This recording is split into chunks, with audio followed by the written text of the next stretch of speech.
Four code दोस्तों आ गया हूं आप लोग के लिए AWS सॉल्यूशन आर्किटेक्ट का एक और बेहतरीन कोर्स लेकर के। इस कोर्स को करने के लिए बस आपको बेसिक नॉलेज होनी चाहिए वेबसाइट डेवलपमेंट की।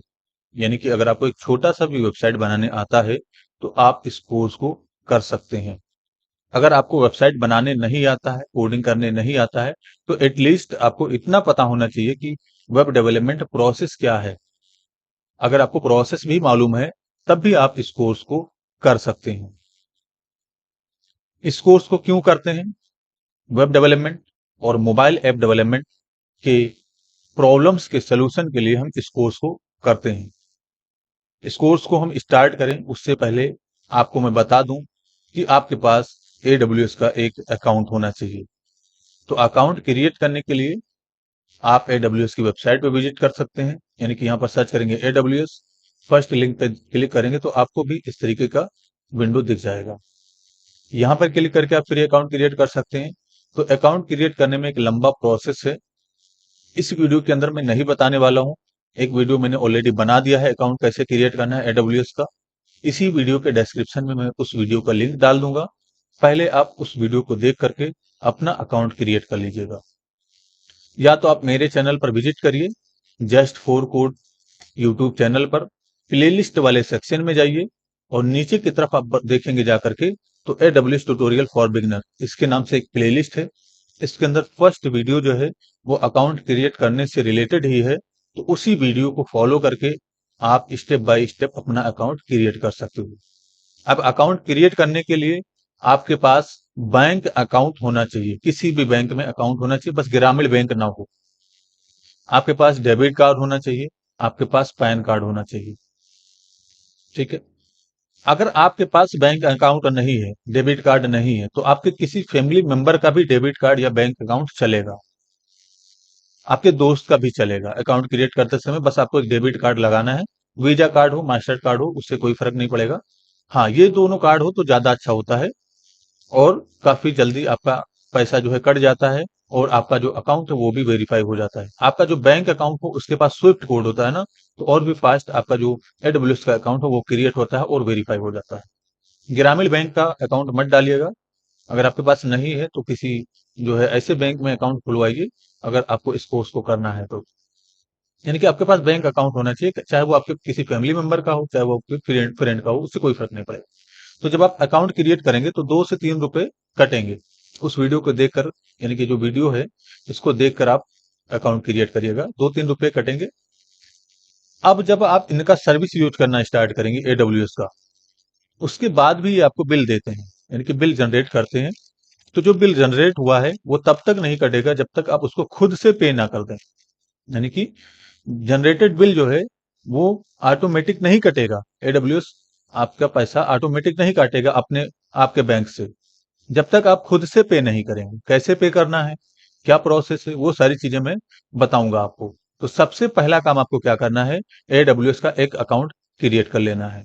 चाहे आप मेरा वीडियो देखकर क्रिएट कर लीजिए, या अगर आपके पास ऑलरेडी अकाउंट है तो उसी अकाउंट का यूज कर लीजिए। या आप किसी अदर यूट्यूबर के वीडियो को देख करके आप अकाउंट क्रिएट कर लीजिए, कहीं से भी जाइए क्रिएट कर लीजिए। बस आपके पास एक अकाउंट क्रिएट होना चाहिए AWS का, AWS के कोर्स को करने के लिए। यानी कि AWS के कोर्स को कंप्लीट करने के लिए आपके पास एक अकाउंट होना चाहिए। इतना आपको समझाया मैं। ठीक है। तो मैंने जैसे कि कहा है कि AWS जो है कोई भी पेमेंट अपनी मर्जी से नहीं काटेगा, बस आपको 2-3 रुपए कटवा देना है अकाउंट क्रिएट करते समय। उसके बाद कोई भी सर्विस आप यूज करिए, कितना भी बिल जनरेट होता है वो ऑटोमेटिक नहीं काटेगा, कभी नहीं काटेगा जब तक आप खुद से पे नहीं करेंगे। तो बहुत सारी सर्विसेज हैं AWS की जिनको हम धीरे धीरे यूज करेंगे और सर्विसेज को समझेंगे कि कब किसका यूज करना है। और जो भी बिल जनरेट होगा मैं आपको बताऊंगा कि कौन सा सर्विस यूज करने पे हाई बिल जनरेट होता है और कौन सा सर्विस आपको यूज करने पे कोई भी बिल जनरेट नहीं होता है। पेशेंस रखिएगा, बस आप अपना अकाउंट क्रिएट कर लीजिए और इस कोर्स को स्टार्ट कर दीजिए। अब आपको कुछ बेसिक चीजों को समझना होगा AWS का कोर्स करने से पहले। तो मैंने एक नोट्स जनरेट कर दिया है, डिस्क्रिप्शन में लिंक होगा, इस नोट्स का डाउनलोड कर लीजिए। सबसे पहले आपको नेटवर्क को समझना होगा। नेटवर्क एक माध्यम है डेटा ट्रांसफर करने का एक जगह से दूसरी जगह पर। यानी कि अगर आप यहां से इंडिया से USA डेटा भेजना चाहते हैं तो बेसिकली डेटा का मतलब क्या हुआ, कोई वीडियो फाइल हो गया, कोई ऑडियो फाइल हो गया, कोई पीडीएफ हो गया, यानी कि कोई सॉफ्ट डॉक्यूमेंट हो गया आपका। अगर आप उसको ट्रांसफर करना चाहते हैं यूएसए, तो इजीली आप नेटवर्क के थ्रू ट्रांसफर कर सकते हैं। नेटवर्क एक माध्यम है टू ट्रांसमिट डेटा फ्रॉम एक जगह से दूसरी जगह, ये समझिए आप। उसके कुछ एग्जाम्पल समझिए। यहाँ पर पहला एग्जाम्पल है नेटवर्क का, जो कि वायर्ड से, यानी कि यहाँ पर देखिए, here wire is a network, यानी कि ये जो वायर आप देख रहे हैं एक नेटवर्क है। Electricity electricity is a information और डेटा, यानी कि जो इलेक्ट्रिसिटी इसमें बह रही है उसको हम डेटा या इंफॉर्मेशन कहेंगे। ठीक है। अब जो नेटवर्क होता है वो स्वतंत्र होता है, इंडिपेंडेंट होता है। ये भी यहाँ पर लिखा गया है, नेटवर्क इज अ मीडियम और an independent independent identity they transmit information from one two another. एक एग्जांपल यहाँ पर ये है कि एक स्विच बोर्ड है, वायर जो है आपका यहाँ पर नेटवर्क है, और ये इलेक्ट्रिसिटी बल्ब है आपका। ठीक है। तो हमने क्या किया है, ये जो स्विच बोर्ड है इससे इस बल्ब को कनेक्ट कर दिया है, किससे, किसके माध्यम से, वायर के माध्यम से। वायर क्या है, एक नेटवर्क है। जब हम इस स्विच को ऑन करेंगे तो इसके अंदर डेटा ट्रांसमिट होगा, यानी कि डेटा जाएगा। डेटा का मतलब इलेक्ट्रिसिटी जाएगा। ठीक है, यानी कि इलेक्ट्रिसिटी यहाँ पर क्या है, डेटा है।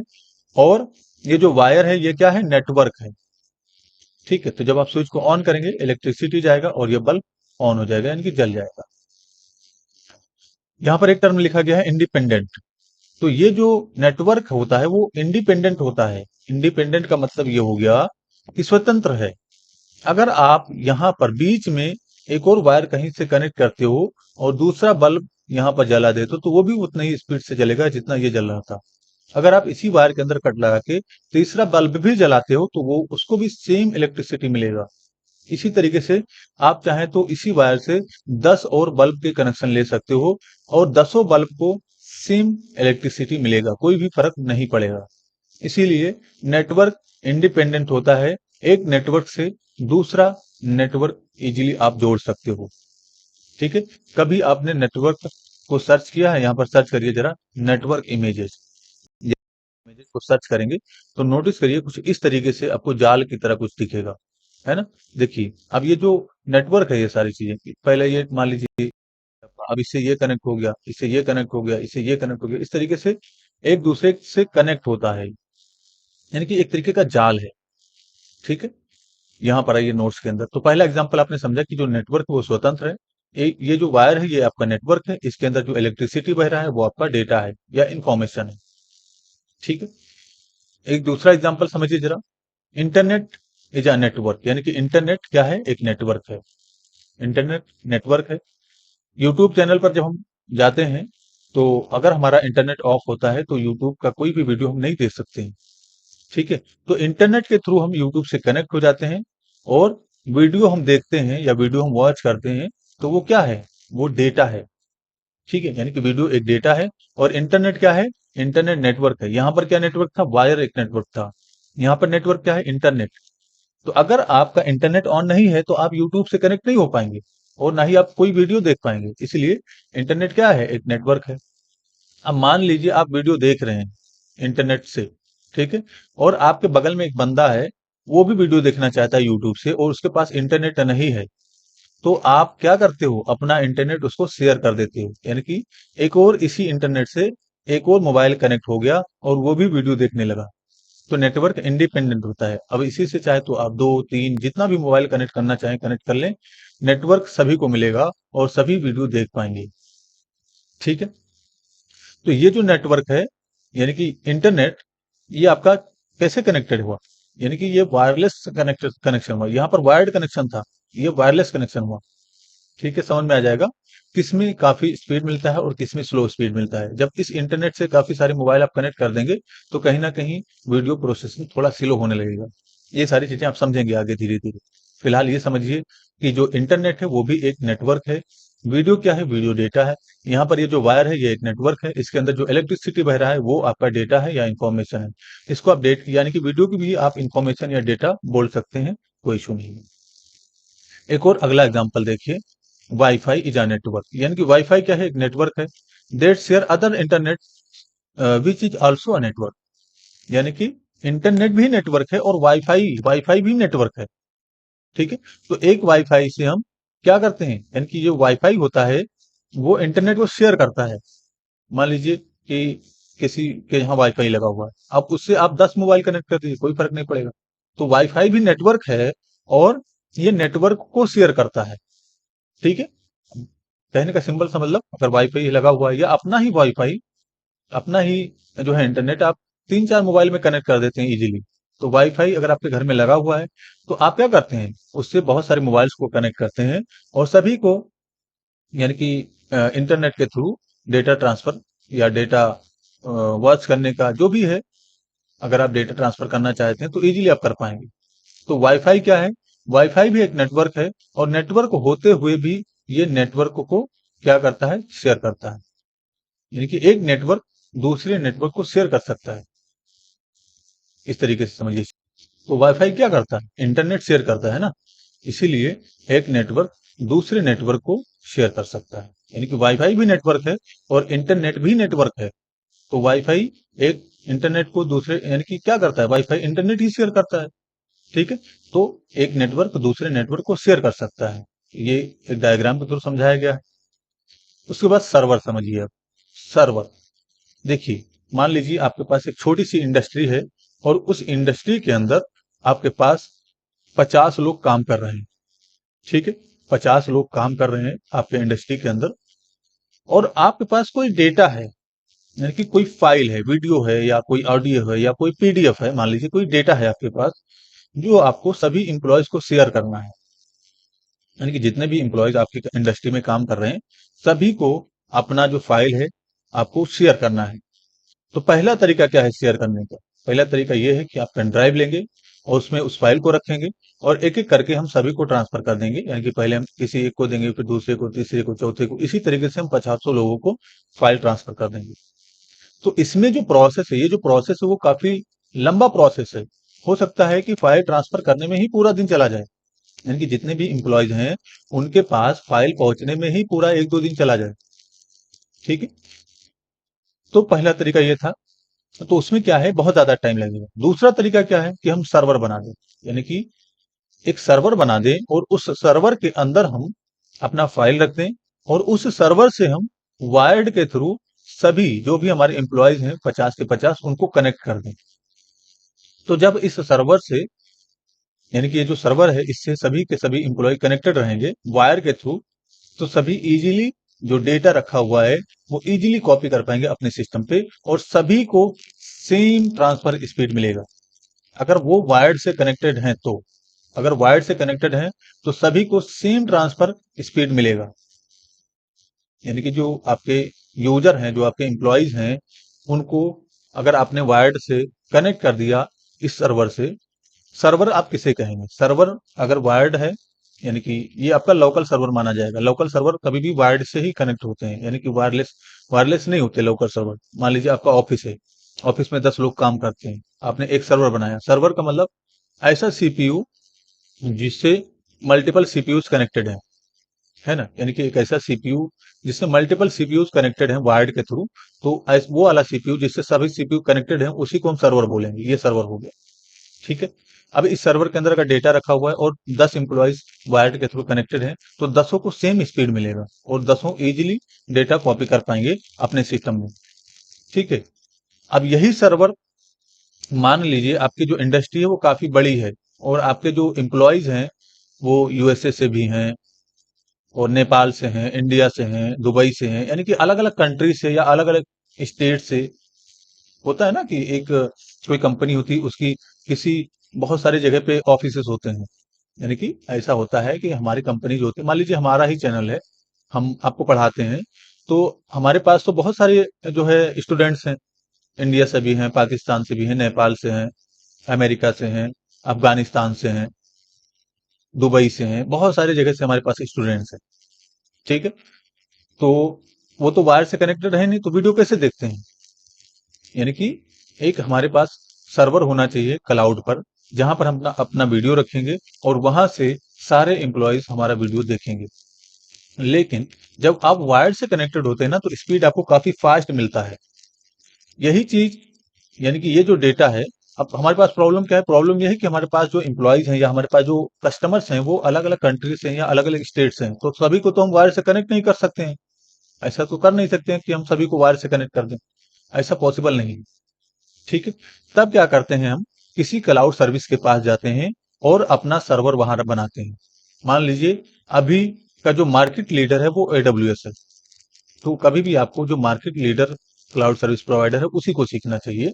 तो AWS market leader cloud service provider है, इसलिए हम इसी को सीखेंगे। हम इसके पास जाते हैं और यहाँ पर अपना सर्वर क्रिएट करते हैं एडब्ल्यूएस के पास। तो एडब्ल्यूएस के पास जब आप सर्वर क्रिएट करते हैं और वहां पर अपना डेटा रखते हैं, तो अब आपके जो एम्प्लॉयज हैं और जो आपके स्टूडेंट्स हैं या जो भी आपके कस्टमर हैं, उनको आप एक लिंक के थ्रू अपने सर्वर से कनेक्ट कर देंगे। और जब भी उनको वीडियो देखना होगा या वीडियो डाउनलोड करना होगा या कोई सोर्स फाइल या किसी भी चीज का कुछ भी डाउनलोड करना होगा, तो वो इजीली जो आपका क्लाउड पे सर्वर है उससे निकाल पाएंगे, डाउनलोड कर पाएंगे, देख पाएंगे। ठीक है, तो इतने से ही नहीं, यानी कि इतना ही करने के लिए हम एडब्ल्यूएस नहीं सीखने वाले हैं। और भी बहुत सारी प्रॉब्लम्स हैं जिनके लिए हम एडब्ल्यूएस को सीखने वाले हैं। वेब डेवलपमेंट के फील्ड में और मोबाइल ऐप डेवलपमेंट के फील्ड में जितने भी प्रॉब्लम्स आने वाले हैं, सभी प्रॉब्लम्स के सोल्यूशन आप इस वीडियो यानी कि इस कोर्स के अंदर देखने वाले हैं। प्रॉब्लम्स क्या होगा? मान लीजिए आपने सर्वर क्रिएट कर दिया इंडिया के अंदर, और आपके पास जो कस्टमर हैं वो अमेरिका से भी हैं, दुबई से भी हैं, नेपाल से भी हैं, यानी कि अलग अलग कंट्रीज के आपके पास एम्प्लॉयज हैं या कस्टमर हैं या स्टूडेंट्स हैं, ऐसे समझिए आप इस चीज को।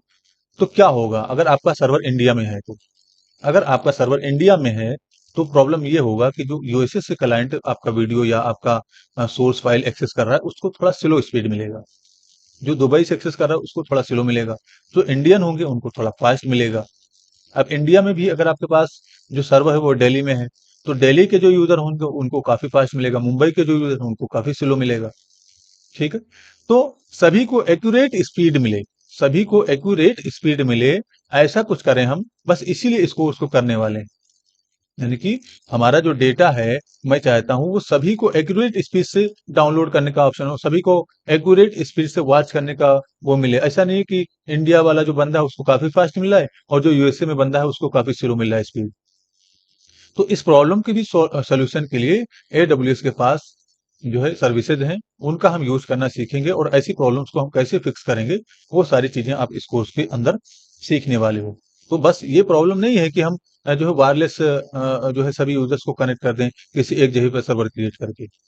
ठीक है, तो एक जगह पे तो सर्वर क्रिएट हो जाएगा, लेकिन स्पीड तो सभी को एक्यूरेट मिलना चाहिए, तभी तो आपके जो कस्टमर हैं वो आपके साथ कनेक्टेड रहेंगे। अब मान लीजिए आपका जो स्पीड है वो काफी स्लो है, आपने एक वायरलेस सर्वर क्रिएट कर दिया और उससे आपने सभी को कनेक्ट कर दिया, आपने लिंक दे दिया कि हाँ यहाँ से आप जाइए, इससे देख लीजिए या डाउनलोड कर लीजिए जो भी है। अगर कोई क्लाइंट आपका यूएसए से है, उसको डाउनलोड स्पीड बहुत स्लो मिल रहा है, ऐसा हो रहा है कि पूरा पूरा दिन डाउनलोड करने में ही चला जा रहा है, तो क्या वो आपका क्लाइंट आपके पास रुकेगा? नहीं रुकेगा, चला जाए। तो ऐसे सॉल्यूशन के लिए भी हम इस कोर्स के अंदर काफी सारी चीजों को देखने वाले हैं कि सभी को एक्यूरेट स्पीड कैसे मिले। ठीक है, ये हो गया आपका फंडामेंटल। यानी कि इस फंडामेंटल से हमने ये समझ लिया कि नेटवर्क क्या होता है, और हम नेटवर्क को समझ लिए आसानी से। सर्वर, आपने सर्वर वायर्ड वाला भी समझा, यानी कि वायर्ड वायर्ड के थ्रू हम सर्वर से कनेक्ट हो सकते हैं, तो जब आप वायर्ड के थ्रू कनेक्ट होते हैं तो आपको स्पीड बराबर मिलता है। हम वायरलेस यानी कि बिना विदाउट वायर भी सर्वर से कनेक्ट हो सकते हैं। ठीक है, यानी कि हम क्लाउड सर्विसेज के पास जाएंगे और वहां पर एक सर्वर क्रिएट करेंगे और अपने यूजर्स को हम वो लिंक दे देंगे, उससे वो कनेक्ट होकर वीडियो वगैरह देख पाएंगे या डाउनलोड कर पाएंगे, जो भी करना होगा वो करेंगे। तो अब उसमें भी प्रॉब्लम आता है कि कोई यूजर अगर आपका, अब सर्वर आपने इंडिया में क्रिएट किया तो यूएसए से क्लाइंट हैं, पाकिस्तान से हैं, नेपाल से हैं, भूटान से हैं, चाइना से, जहां से भी हैं, तो सभी को तो एक्यूरेट स्पीड नहीं मिलेगा। तो एक्यूरेट स्पीड देने के लिए भी हमें कुछ और काम करना होगा, कुछ और सर्विसेज को यूज करना होगा, तब जाके सभी को एक्यूरेट स्पीड मिलेगा। बस इसलिए हम इस कोर्स को कंप्लीट करने वाले हैं। ऐसा नहीं है कि एडब्ल्यूएस ही एक ऐसा जो है सर्विस प्रोवाइडर है, ऐसा बहुत सारे सर्विस प्रोवाइडर हैं। गूगल का भी क्लाउड है, तो यहाँ पर आप सर्च करिए जरा गूगल क्लाउड। अगर आप लिखते हैं ना गूगल क्लाउड, तो ये आपका यानी कि गूगल क्लाउड भी है ऐसे फील्ड में। तो हम कौन सा पढ़ें? पढ़ें हम ऐसा जो मार्केट लीडर है, तो मार्केट लीडर एडब्ल्यूएस ही है। माइक्रोसॉफ्ट भी है ना, यानी कि माइक्रोसॉफ्ट का एज्योर है। माइक्रोसॉफ्ट क्लाउड अगर आप ऐसे लिखते हैं तो सॉफ्ट का जो है क्लाउड वो एज्योर है। माइक्रोसॉफ्ट एज्योर इसको बोलते हैं। ठीक है। और भी बहुत सारे हैं service provider, AWS service provider बहुत सारे हैं, लेकिन जो मार्केट लीडर है वो एडब्ल्यूएस है। बस इसीलिए हम एडब्ल्यूएस को सीखने वाले हैं। अगर आपने अकाउंट क्रिएट कर लिया है तो आप लॉग इन कर लीजिएगा अपने अकाउंट में। तो आपको एक यूजर नेम पासवर्ड मिला होगा, उसी से लॉग इन करिएगा। यहाँ पर क्लिक करेंगे आई एम यूजर पे, और जो भी आपका यूजर नेम होगा वो डाल दीजिएगा। उसके बाद जो भी आपका पासवर्ड होगा वो डाल दीजिएगा, साइन इन पे क्लिक कर दीजिएगा। साइन इन पे क्लिक करते ही आपको एक विंडो इस तरीके से दिख जाएगा। अब यहाँ पर आप बहुत सारी सर्विसेज हैं एडब्ल्यूएस की, जिनको यूज करना सीखेंगे धीरे धीरे। ठीक है। हमारे पास एक CLI टूल होना चाहिए एडब्ल्यूएस का, ताकि हम CLI टूल के हेल्प से भी हम यहाँ पर जो भी एक्टिविटीज हैं उनको हम कंट्रोल कर सकें। तो अभी आपको उस CLI टूल को इंस्टॉल करना है। इंस्टॉल करने के लिए आप यहाँ पर जाइए और लिखिए AWS, यानी कि यहाँ पर आपको सर्च करना है AWS CLI इंस्टॉल, इसको सर्च कर लीजिएगा। फर्स्ट लिंक दिखेगा, इस पे क्लिक करिएगा। नीचे की तरफ आ जाएंगे, यहाँ पर विंडोज पे क्लिक करिएगा और नीचे की तरफ ये देखिए आपको दिख जाएगा AWS CLI V2 MSI.MSI, इस पे क्लिक करिएगा। डाउनलोड होना स्टार्ट हो जाएगा, यानी कि यहाँ पर नोटिस करिए डाउनलोड हो रहा है, पेशेंस रखेंगे। ठीक है। तो 39 MB का है, डाउनलोड हो जाए तो बस इस पे आप डबल क्लिक करिए। जैसे आप डबल क्लिक करेंगे ये देखिए खुल गया। आपको थोड़ा सा वेट करना है, जब नेक्स्ट का बटन इनेबल हो जाएगा तब आपको आगे काम करना है। देखिए वेट करेंगे थोड़ा सा, नेक्स्ट का बटन इनेबल हो गया, नेक्स्ट पे क्लिक करिए, इसको एक्सेप्ट कर लीजिए। नेक्स्ट पे क्लिक करिए, नेक्स्ट पे क्लिक कर दीजिए, इंस्टॉल पे क्लिक यस कर दीजिए, यस कर दीजिएगा। पेशेंस रखेंगे, इंस्टॉलेशन शुरू हो चुका है, थोड़ा सा पेशेंस रखिएगा। इस CLI टूल को हम इसलिए इंस्टॉल करते हैं ताकि हम CLI से भी जो है कंट्रोल कर सकें। तो जनरली हम ये जो कोर्स है इसको इसीलिए कर ही रहे हैं ताकि हम CLI से भी इसको कंट्रोल कर सकें, AWS अकाउंट को। यानी कि जो भी एक्टिविटीज हैं उनको जनरली आप, अगर आप कहीं पर भी जाते हैं ना, तो आपको सॉफ्टवेयर के अंदर जाकर के काम करने नहीं मिलेगा, आपको CLI टूल के हेल्प से भी हेल्प से ही चीजों को चेंजेस करना होगा। तो आपको कमांड्स पता होना चाहिए, बहुत सारी चीजें जो आपको मालूम होना चाहिए। अब मान लीजिए किसी का अकाउंट है तो वो आपको अकाउंट पे तो लॉग इन करने देगा नहीं, तो आपको CLI टूल देगा, आपको एक्सेस दे देगा। बस आप CLI टूल से ही सारी चीजों को कंट्रोल करिए। ठीक है। चलिए, यानी कि किसी इंडस्ट्री के लिए जब आप काम करेंगे तो ऐसा नहीं कि इंडस्ट्री आपको अपना जो है AWS अकाउंट का यूजर नेम पासवर्ड दे देगी, आप लॉग इन करके कुछ भी करिए। आपको बस एक इन्वायरमेंट क्रिएट करके दे देगी, CLI टूल से ही आपको कंट्रोल करना होगा चीजों को। तो ये CLI टूल जो है इंस्टॉल हो चुका है, फिनिश पे क्लिक कर दीजिएगा। इंस्टॉल हुआ कि नहीं कंप्लीटली, CMD में जाइएगा और यहाँ पर आपको वर्जन चेक करना है। अगर आपका वर्जन दिख गया तो मान लीजिए कि आपका जो CLI टूल है वो इंस्टॉल हो चुका है। कैसे चेक करेंगे, यहाँ पर लिखिएगा AWS dash dash version, enter press कर दीजिएगा। ठीक है। ये देखिए AWS से CLI 2.17.1 पाइथन, इस तरीके का अगर आपको भी दिख रहा है तो मान लीजिए कि आपका जो CLI टूल है वो इंस्टॉल हो चुका है। ठीक है। अगर मान लीजिए वर्जन नहीं दिखता है, यानी कि इन केस वर्जन नहीं दिखता है तो आप क्या करेंगे, तो आप जो है फाइल में जाइएगा, यानी कि इस तरीके से फाइल मैनेजर को ओपन कर लेंगे, दिस पीसी में जाएंगे, दिस पीसी में जाएंगे, यहाँ पर इसमें जाइएगा, प्रोग्राम फाइल्स में जाइएगा और ये देखिएगा अमेजोन दिखेगा, इस पे क्लिक करिएगा।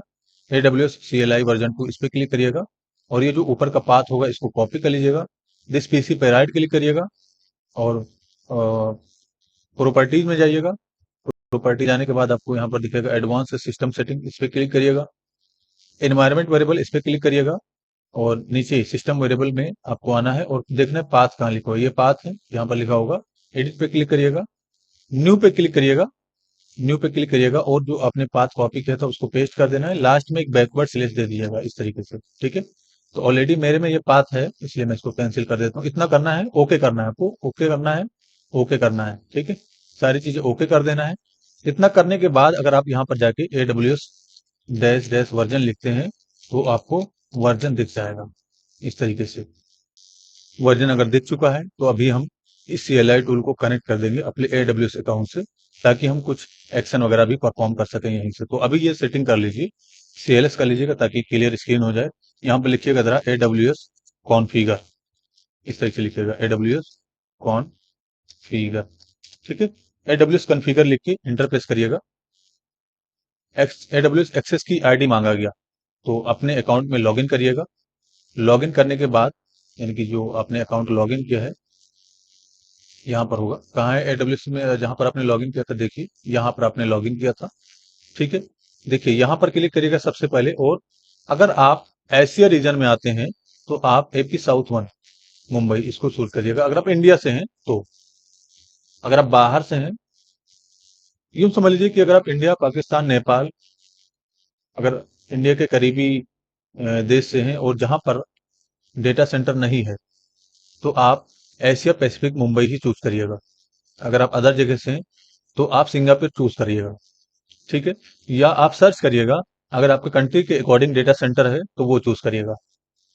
तो जो भी डेटा सेंटर चूज करेंगे उसका ये कोड होता है। ये देखिए एपी साउथ -1, जैसे ये मुंबई में चूज कर रहा हूँ तो मेरे लिए ये कोड है एपी साउथ -1। अगर आप सिंगापुर चूज कर रहे हैं तो आपके लिए ये कोड है, यानी कि ये कोड आपको ध्यान में रखना है डेटा सेंटर चूज करते समय। तो ये डेटा सेंटर चूज कर लीजिएगा। उसके बाद आपको जो आपका नेम इधर साइड में दिख रहा होगा इस पे क्लिक करिएगा। क्लिक करने के बाद आपको सिक्योरिटी क्रेडेंशियल इस पे क्लिक कर देना है। इस पे जब आप क्लिक कर देंगे तो आपको यहाँ पर ऑलरेडी मैंने एक सिक्योरिटी की बना रखा है, थोड़ा सा नीचे आइएगा, ये देखिए क्रिएट एक्सेस की, इस पे क्लिक करिएगा। ठीक है, और यहाँ पर आपको क्लिक करना है, या आप ठीक है इस पे चेक कर दीजिएगा और क्रिएट एक्सेस की इस पे क्लिक कर दीजिएगा। यहाँ पर आपको दिख जाएगा एक्सेस की और ये आपका सीक्रेट एक्सेस की, यानी कि एक्सेस की और सीक्रेट एक्सेस की दोनों चीजें आपको दिख रही हैं। आप इसको डाउनलोड करके भी रख लीजिएगा, डाउनलोड पे क्लिक कर दीजिएगा, डाउनलोड हो जाएगा। अब ये जो आपको एक्सेस की दिखा, सबसे पहले इसको कॉपी करिएगा, कंट्रोल सी करके CLI टूल में जाइएगा, यानी कि यहाँ पर आइएगा। देखिए एक्सेस की आईडी मांगा जा रहा है ना, तो यहाँ पर आप राइट क्लिक कर दीजिएगा, ये पेस्ट हो जाएगा, एंटर प्रेस कर दीजिएगा। उसके बाद आपको सीक्रेट एक्सेस की देना होगा, तो ये मांग रहा है सीक्रेट एक्सेस की, तो फिर से वहीं जाइएगा और ये रहा सीक्रेट एक्सेस की, शो पे क्लिक करिएगा, इस पे क्लिक करके कॉपी हो जाएगा और यहाँ पर आके राइट क्लिक कर दीजिएगा, पेस्ट हो जाएगा, एंटर प्रेस कर दीजिएगा। अब आपसे पूछा गया डिफॉल्ट रीजन नेम, तो रीजन नेम आपके हो सकता है यहाँ पर ना आ रहा हो, जैसे मेरे में यहाँ पर दिख रहा है ये चीज, हो सकता है आप में ये चीज ना दिख रहा हो। ठीक है, तो ऐसा जरूरी नहीं कि आप में भी यही चीज ऐसा ही लिख के आ रहा हो, और ऐसा जरूरी नहीं कि यहाँ पर भी आपको ऐसा ही AP-South 1 दिख रहा हो। तो अगर आपने डेटा सेंटर जो मैंने चूज किया था वो चूज किया है, तो जो भी डेटा सेंटर आपने चूज किया था उसके अकॉर्डिंग जो कोड होगा, जैसे अभी मैंने चूज किया था Mumbai, Asia Pacific Mumbai, AP-South 1 मेरा कोड है, तो मैं अपना कोड यहाँ पर दूंगा। जो भी आपने चूज किया होगा उस वही कोड दीजिएगा यहाँ पर। कैसे देंगे? AP-South-1, तो जो आपने चूज किया है, अगर आपने भी यही चूज किया तो आप भी यही दीजिएगा। ऑलरेडी मेरे में यह दिख रहा था तो मैं चाहता तो इंटर कर देता, लेकिन मैं लिख रहा हूं ताकि आप लोग को भी समझ में आए। ठीक है, तो इंटर प्रेस कर देंगे इस तरीके से। आप में यहाँ पर जेसन नहीं लिखा होगा, फर्स्ट टाइम कर रहे होंगे, तो यहाँ पर आप जेसन लिखिएगा इस तरीके से, यानी कि जो हमें रिजल्ट चाहिए, आउटपुट रिजल्ट जो चाहिए वो जेसन फॉर्मेट में चाहिए हमेशा, बस इसलिए जेसन लिख के इंटर प्रेस कर दीजिएगा। ठीक है, इतना करने के बाद आपका जो सेटअप है वो हो चुका है। अब हम आगे काम करने के लिए रेडी हैं, यानी कि इतना कर लीजिए, आपका सेटअप हो गया। अब आप आगे काम करने के लिए रेडी हो, तो नेक्स्ट वीडियो से हम प्रैक्टिकल स्टार्ट कर देंगे। फिलहाल हमने फंडामेंटल और कुछ सेटअप किया, नेक्स्ट वीडियो से हम प्रैक्टिकल को स्टार्ट कर देंगे। पेशेंस रखना है, जिस तरीके से बताया गया है उस तरीके से काम करना है। किसी भी तरह का इश्यू आया है जरूर पूछिए, आपकी हेल्प कर दी जाएगी। Thanks for enjoying the education of just for code. See you soon. जय हिंद, जय भारत।